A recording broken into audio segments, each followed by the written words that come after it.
It would be impossible to do my job without maths. At school, I was okay at maths, but I certainly wasn't a genius.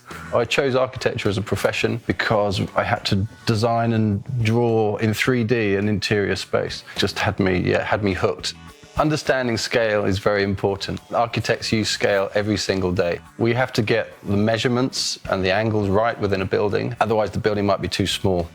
We use agreed units of measurement. If I design something in millimeters and a builder builds it in inches, we'd have something that was incredibly huge. That would be a problem. Generally, it starts at 1 to 100, then go into 1 to 25, so things are getting bigger on the piece of paper, then go to 1 to 5, so you're really talking about the individual elements of the building. We design and draw the whole house, down to the individual staircases and elements, even down to the handles on some projects.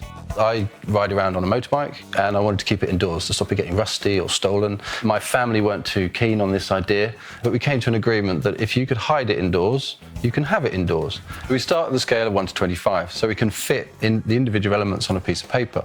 That's basically taking the size of the bike and everything and shrinking it 25 times.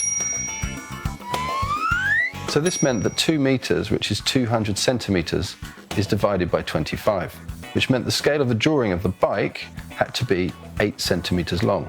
We worked out the perfect place for the bike to live, which was under the stairs. And in architecture, if you take some scale drawings and a bit of imagination, anything is possible.